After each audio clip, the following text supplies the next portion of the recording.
In 1931, two movies, Frankenstein and Dracula, had a big influence on the horror genre. Bela Lugosi and Boris Karloff became quick horror stars, and Universal Movie Studio wanted to team them up. They ended up making 8 films together, with the movie I'm going to talk about, 1934's Black Cat, being the first.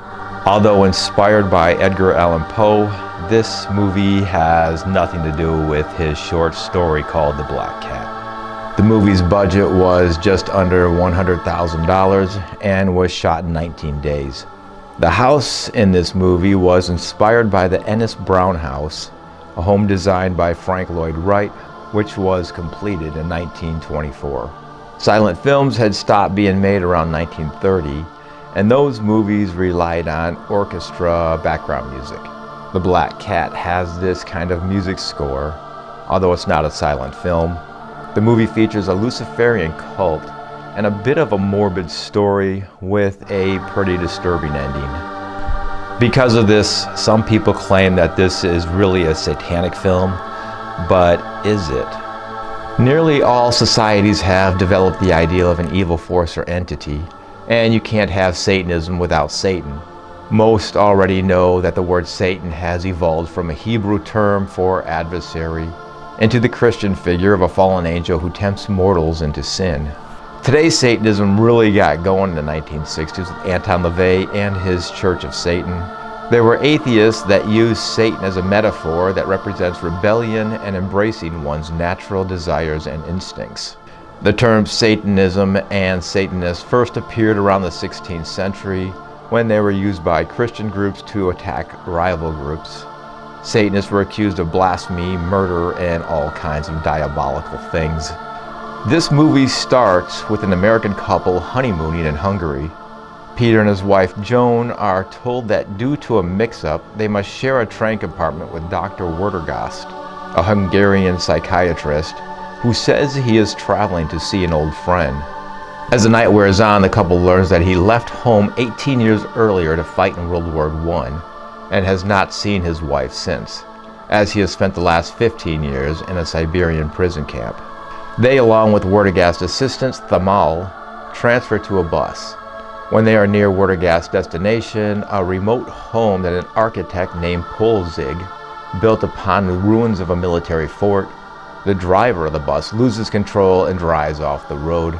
The driver dies and Joan is injured, so they take her to Polzig's house.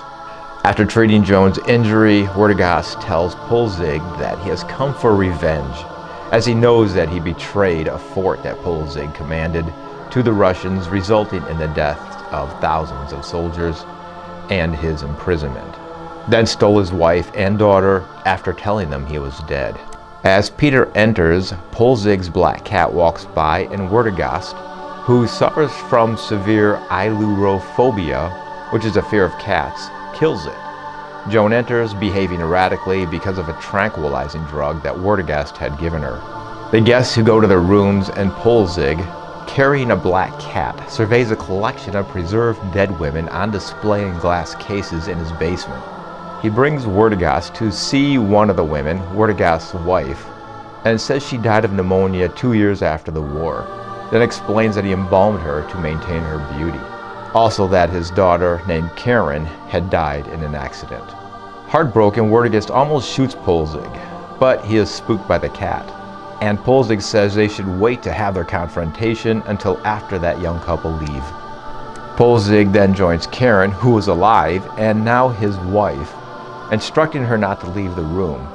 He then opens a book titled The Rites of Lucifer, which describes a ceremony that is to be performed that night.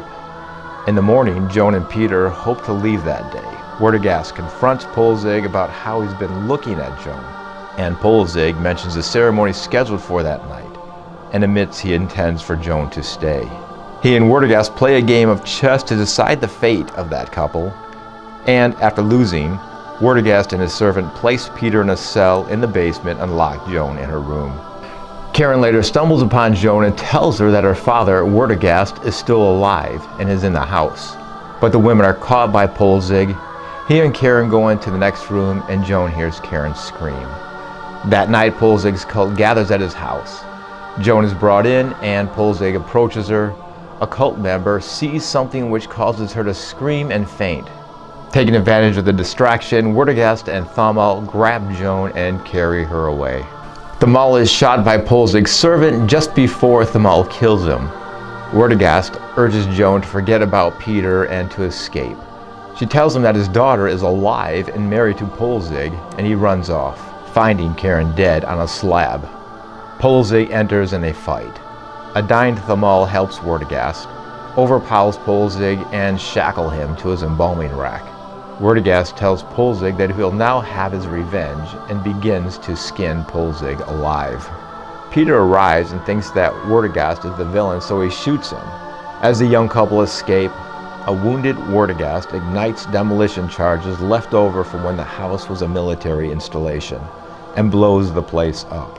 The Luciferian bulk, the embalmed women, and that cult definitely have a satanic feel to it.